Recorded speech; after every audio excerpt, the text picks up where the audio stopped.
നമസ്കാരം. കമറുദ്ദീനാണ് ചെന്നൈയിൽ നിന്ന്. ഇപ്പോ FBയിൽ വരാനുള്ള കാരണം, എന്റെ വിഷയം, കേരളത്തിൽ ജാതിയും മതവും പേരും നോക്കി വർഗീയവാദി പട്ടം കൊടുക്കുന്ന ഒരു MLA നിലവിൽ പൊട്ടിമുളച്ചിട്ടുണ്ട്. അദ്ദേഹത്തിന്റെ പേര് G. സുധാകരൻ എന്നാണ്. മണ്ഡലം അമ്പലപ്പുഴയാണ്. അമ്പലപ്പുഴയിലെ മണ്ഡലത്തിലെ MLA ആണ്. പേര് നോക്കി മതം നോക്കി വർഗീയവാദി പട്ടം ഫ്രീ ആയിട്ട് കൊടുക്കുന്ന ഒരു വ്യക്തിയാണ്. കേരളത്തിന്റെ മുൻ കമ്മ്യൂണിസ്റ്റ് നേതാവും കമ്മ്യൂണിസ്റ്റ് ഗവൺമെന്റിന്റെ മുൻ മന്ത്രിയുമായിരുന്നു അദ്ദേഹം. മന്ത്രിയായിരിക്കുമ്പോഴേ എനിക്ക് പോലീസ് എസ്കോർട്ട് പോരാ എന്ന് പറഞ്ഞ് പൊതുജനങ്ങളുടെ മുന്നിൽ പത്രസമ്മേളനം നടത്തി അവസാനം ഗവൺമെന്റ് ഇടപെട്ട് ഈ പറയുന്ന മന്ത്രിക്ക് എസ്കോർട്ട് കൂടുതൽ കൊടുത്തിട്ടുണ്ട് ഒരു കാലത്ത്. അതവിടെ ഇരിക്കട്ടെ. ഇപ്പൊ നിലവിൽ ബഹുമാനപ്പെട്ട കോൺഗ്രസ് പാർട്ടിയുടെ സ്വതന്ത്ര സ്ഥാനാർത്ഥിയാണ് എന്നാണ് എന്റെ വിശ്വാസം. അദ്ദേഹം അമ്പലപ്പുഴയിലെ കുറെ വർഗീയവാദികളായ ഷാജഹാൻ എന്ന് പറയുന്ന പേര് പോലെയുള്ള മുസ്ലിം പേരുള്ള കുറെ വർഗീയവാദികൾ വോട്ട് ചെയ്ത് വിജയിപ്പിച്ചിട്ട് ഇപ്പോൾ അദ്ദേഹം നിലവിൽ MLA ആണ്. പറയാനൊരു കാരണമുണ്ട്. ഇന്ന് 2 ദിവസത്തിനിടയിൽ ഈ പറയുന്ന സുധാകരനോട് ചാനലുകാർ പോയി ചോദ്യങ്ങൾ ചോദിക്കുമ്പോ, താൻ പോടോ, താൻ ഷാജഹാനല്ലേ, നീ കൈരളിയിൽ വരുന്നതിന് മുന്നേ വർഗീയവാദിയായിരുന്നില്ലേ, നീ വർഗീയവാദിയല്ലേ എന്നൊക്കെ ഒരു ചാനലിൽ പ്രവർത്തിക്കുന്ന ഒരു ജേർണലിസ്റ്റിനോട് ചോദിക്കുന്ന ചോദ്യമാണ്. മുഖത്ത് നോക്കി നീ വർഗീയവാദിയല്ലേ എന്ന്. ഈ ജേർണലിസ്റ്റ് ആണെങ്കിൽ വായിൽ പഴം തിരികെ ഇരിക്കുന്ന പോലെ അതിന് പ്രതികരിക്കുന്നില്ല. ഞാൻ വർഗീയവാദി തന്നെ. അപ്പോ ഒരു വർഗീയവാദിയല്ലാത്ത ആളുടെ മുഖത്ത് നോക്കി വർഗീയവാദിയല്ലേ, നീ വർഗീയവാദിയല്ലേ എന്ന് പറയുമ്പോ, ഞാൻ വർഗീയവാദിയാണെങ്കിൽ നിന്റെ തണ്ട തീവ്രവാദിയാണ് എന്ന് പറയാനുള്ള ആർജവം ഈ പറയുന്ന ജേർണലിസ്റ്റിന് വേണ്ടേ, ഈ പത്രപ്രവർത്തകന് വേണ്ടേ, ചാനലുകാരന് വേണ്ടേ? അതുണ്ടായിട്ടില്ല. അതുപോട്ടെ. അപ്പോ ഇദ്ദേഹം 2 ദിവസത്തിനിടയിൽ കേരളത്തിലെ ഗവൺമെന്റ് ഹോസ്പിറ്റലുകളിൽ നിന്നും ഒരു സംഘടനകളും ഒരു മണ്ണാങ്കട്ടിയും ചെയ്യേണ്ട, ഒരു ഭക്ഷണവും ഒരു അന്നദാനവും കൊടുക്കേണ്ടതിന് ആവശ്യമൊന്നുമില്ല എന്നൊക്കെ പറഞ്ഞതായിട്ടൊരു റൂമർ വന്നു, ഫേസ്ബുക്ക് പോസ്റ്റ് വന്നു, വീഡിയോയും കണ്ടു. ഇപ്പോ അദ്ദേഹത്തോട് ചോദിക്കുമ്പോൾ അദ്ദേഹം നിഷേധിക്കുകയാണ്. ഞാൻ അങ്ങനെ പറഞ്ഞിട്ടേ ഇല്ല, അതിന് ആവശ്യമേ ഇല്ല എന്നാണ്. കേരളത്തിൽ ജാതിയോ മതമോ രാഷ്ട്രീയമോ നോക്കാതെ മിക്ക രാഷ്ട്രീയത്തിൽപ്പെട്ട ആളുകൾ ഗവൺമെന്റ് മെഡിക്കൽ കോളേജ് പോലുള്ള സ്ഥലങ്ങളിൽ പാവങ്ങളെ ഒരുപാട് സഹായിക്കുന്നുണ്ട്. അവർക്ക് ഭക്ഷണങ്ങൾ നല്ലപോലെ കൊടുക്കുന്നുണ്ട്. പൊതിച്ചോറുകൾ പോലും DYFI പോലുള്ള സംഘടനകൾ പൊതിച്ചോറ് കൊടുക്കുന്നുണ്ട്.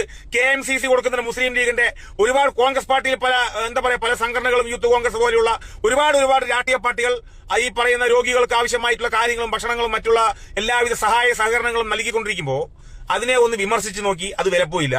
ഇപ്പൊ ഞാനത് പറഞ്ഞിട്ടേ ഇല്ല എന്നാണ്. ഇപ്പൊ അടുത്തത് കൈരളി ചാനലിലെ ഒരു ഷാജഹാൻ എന്ന് പറയുന്ന ഒരു ജേർണലിസ്റ്റിനോട്, നീ വർഗീയവാദിയായിരുന്നില്ലേ മുന്നേ, ചാനലിൽ വരുന്നതിന് മുന്നേ, മുഖത്ത് നോക്കി വർഗീയവാദി എന്നൊക്കെ പറയാനുള്ള ഒരു ആർജവം ഈ വ്യക്തിക്ക് എവിടെന്നാ കിട്ടിയത്? ഈ പറയുന്ന വർഗീയവാദികളുടെ വോട്ട് നേടിയിട്ടല്ല അമ്പലപ്പുഴയിലെ നിലവിലുള്ള MLA ആയിരിക്കുന്ന ഈ പറയുന്ന G. സുധാകരൻ വിജയിച്ചത്.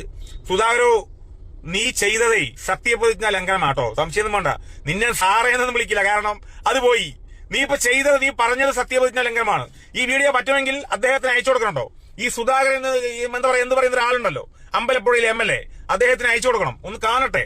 നിങ്ങളൊക്കെ ഒരു രാജ്യത്തിന്റെ, ഒരു സംസ്ഥാനത്തിന്റെ നിയമനിർമ്മാണ സഭ, അതായത് ജനാധിപത്യത്തിന്റെ ഈറ്റില്ലമായ പാർലമെന്റ് പോലെയുള്ള അതിന്റെ കീഴിൽ പ്രവർത്തിക്കുന്ന ഒരു ഭരണ സംവിധാനം പ്രവർത്തിക്കുന്ന ഒരു സ്ഥലമാണ് നിയമനിർമ്മാണ സഭ. അതിലൊരു മെമ്പറാണ്. നിങ്ങളൊക്കെ സത്യപ്രതിജ്ഞ ചെയ്യുമ്പോ അറിയില്ലേ എങ്ങനെയാണ് എന്താണെന്ന്? ജനാധിപത്യത്തിൽ വിശ്വസിച്ചുകൊണ്ട് മുന്നോട്ട് പോകുന്ന ഒരു നിയമസഭയിൽ കാൻഡിഡേറ്റായി, നിയമസഭാ മെമ്പറാവാൻ വേണ്ടി ഒരു മണ്ഡലത്തിലെ കാൻഡിഡേറ്റായി പ്രവർത്തിച്ച് എല്ലാ ജാതിമത ഭേദമന്യുള്ള എല്ലാ മനുഷ്യരുടെ വോട്ടും വാങ്ങി വിജയിച്ചിട്ട് ഒരു മതത്തിൽപ്പെട്ട ഒരു പേര് മാത്രം നോക്കിക്കൊണ്ട് ഒരു വ്യക്തിയെ വർഗീയവാദിയാക്കി മുദ്ര കുത്താൻ നിനക്ക് ആരാ അവകാശം തന്ന്? സുധാകര, ഈ പറയുന്ന അമ്പലപ്പുഴയിലെ MLA സുധാകരൻ ശരിക്കും പറയുകയാണെങ്കിൽ ഇനി ആ സ്ഥാനത്തിരിക്കാനേ യോഗ്യതയില്ല. രാജിവെച്ച് പുറത്തു പോകണം, അതാണ് ചെയ്യേണ്ടത്. പിന്നെ ഞാനിപ്പോ രാഷ്ട്രീയം നോക്കി പ്രതികരിക്കുന്ന ആളൊന്നുമല്ല ഈ വിഷയത്തിൽ. പക്ഷെ അദ്ദേഹത്തിന്റെ ചില നിലപാടുകളോട് ശക്തമായ വിയോജിപ്പുണ്ട്, അത് രേഖപ്പെടുത്തിയതാണ്. പിന്നെ കൂടുതലൊന്നും ഈ വിഷയത്തിലൊക്കെ രാഷ്ട്രീയം പറയുകയാണെങ്കിൽ പറയാനുണ്ടാവുള്ളൂ. അപ്പൊ സുധാകരൻ എന്ന് പറയുന്ന വ്യക്തിയോട് എനിക്ക് പറയാനുള്ളത്, സാറേ സാറേ സാറേ എന്ന് കേരളീയ സമൂഹം വിളിച്ചത്, ആ സാ എന്ന് മാറ്റി പൂ നാക്കുന്ന കാലം അത് വിദൂരമല്ല. ഇങ്ങനെ പോയാൽ പൂന്ന് വിളിക്കേണ്ടി വരും. വിളിച്ചു കഴിഞ്ഞാൽ ഒരു കേസാവും. കേസായാൽ തൂക്കിക്കൊല്ലാനുള്ള നിയമമൊന്നുമില്ലല്ലോ. അന്തസ്സോടെ ജയിലിൽ പോയി കിടക്കും. ജയിലും കുറെ കാണാലോ. ജയിലിലെ ഉള്ളിലെ കാര്യങ്ങൾ എന്താണ്, ഭക്ഷണങ്ങളൊക്കെ നല്ലപോലെ ഉണ്ടോ, കൂലിയൊക്കെ നന്നായിട്ട് വരെ കിട്ടുന്നുണ്ടോ എന്ന് അറിയില്ലല്ലോ. പറയുന്നത് കേട്ടിട്ടേ ഉള്ളൂ. അന്തസ്സോടെ ഉള്ളിൽ പോയി കിടക്കും, സംശയം വേണ്ട. പിന്നെ കേരളത്തിന്റെ ബഹുമാനപ്പെട്ട ഗവൺമെന്റിനോടും ബഹുമാനപ്പെട്ട കോൺഗ്രസ് ഈ പറയുന്ന രാഷ്ട്രീയ പാർട്ടിയോടും പറയാനുള്ളത്, ഈ G. സുധാകരൻ എന്ന് പറയുന്ന വ്യക്തി ഇന്നില്ലെങ്കിൽ നാളെ നിങ്ങൾക്ക് വലിയൊരു തലവേദനയായി മാറും. വലിയൊരു തലവേദനയായി മാറാനുള്ള കാലം അതിവിദൂരമല്ല, ഒരു സംശയം വേണ്ട. ഇദ്ദേഹത്തിന് പോക്ക് ഇങ്ങനെയാണെങ്കിൽ പിന്നെ ഒരു അഹങ്കാരം ഞാൻ ഇവിടെ സ്വതന്ത്രനായി മത്സരിച്ച് ഞാൻ വിജയിച്ച ഒരാളാണ് എന്നുള്ള ഒരു അഹങ്കാരമാണ്. പിന്നെ ഈ കമ്മ്യൂണിസ്റ്റ് പാർട്ടിയിൽ നിന്നും മാറിപ്പോയ വ്യക്തിയല്ലേ, അതുകൊണ്ട് എന്തും പറയാം എന്നൊന്നും പറഞ്ഞൊരിക്കലും പറഞ്ഞു തന്നില്ല. പക്ഷേ മതം നോക്കി പേര് നോക്കി വർഗീയവാദി എന്ന് പറയുമ്പോൾ അതിനോട് ഒരിക്കലും യോജിക്കാൻ കഴിയില്ല. പിന്നെ പത്രപ്രവർത്തകരോട് മതം നോക്കി പേര് നോക്കി മുഖത്ത് നോക്കി അനാവശ്യമായി വർഗീയവാദി എന്ന് പറയുമ്പോൾ കേട്ടുകൊണ്ട് വായിൽ പഴം തുരുകിയിരിക്കാനുള്ളതല്ല പത്രപ്രവർത്തനം. നിങ്ങൾക്ക് സ്വാതന്ത്ര്യം നിലവിലുണ്ട്, സ്വാതന്ത്ര്യം കൂടുതലുമാണ്, അത് വേറെ വിഷയം. ഇങ്ങനെയുള്ള വിഷയങ്ങളൊക്കെ അവതരിപ്പിക്കുമ്പോൾ മുഖത്ത് നോക്കി ഞാൻ വർഗീയവാദിയാണെങ്കിൽ നിങ്ങൾ പറഞ്ഞിട്ടുണ്ടെങ്കിൽ നിങ്ങളെ ഉൽപ്പാദിപ്പിച്ച നിന്റെയൊക്കെ തന്ത തീവ്രവാദിയാണ് എന്ന് പറയാനുള്ള ആർജവം ഇങ്ങനെയുള്ള പത്രപ്രവർത്തകർക്ക് വേണം. അല്ലെങ്കിൽ നിങ്ങളൊക്കെ രാജിവെച്ച് പോകണം. ആ സ്ഥാനത്തേക്ക് നല്ല ചങ്കൂറ്റമുള്ള നല്ല തന്തയ്ക്ക് പറഞ്ഞ പത്രപ്രവർത്തകർ അവിടെ വരും എന്ന് പറയാനുള്ളൂ. ജാതിയും മതവും രാഷ്ട്രീയവും നോക്കി വർഗീയവാദി എന്ന് ചാപ്പ കുത്തുക. ഇങ്ങനെയുള്ളവന്മാരൊക്കെ അദ്ദേഹത്തിന് വല്ല പരിശോധിക്കണം. വല്ല സോഡിയം വല്ല കുറവുണ്ടോ, വല്ല മെന്റൽ വല്ലതുണ്ടോ എന്നൊക്കെ പരിശോധിക്കണം. എന്ത് ചെയ്യാൻ പറ്റും? തലവേദനയാണ്. ഇനി എന്തൊക്കെ വരാൻ പോകുന്നോ ആർക്കറിയാം. അപ്പൊ ഓക്കെ, നന്ദി, നമസ്കാരം. ഒരു രാഷ്ട്രീയ പാർട്ടികളോടോ ഒരു വിയോജിപ്പുമില്ല. ചില വിഷയങ്ങൾ ജാതിയും മതവും നോക്കി പേരും നോക്കി വർഗീയവാദിയാക്കുമ്പോ നോക്കിയിരിക്കാൻ പറ്റില്ലല്ലോ. അങ്ങനെയുള്ള വ്യക്തിയൊന്നും ഈ സ്ഥാനത്തിരിക്കാൻ അർഹതയില്ല, യോഗ്യതയില്ല എന്ന് പറഞ്ഞുകൊണ്ട് ഞാൻ നിർത്താണ്. ഓക്കെ, നന്ദി, നമസ്കാരം.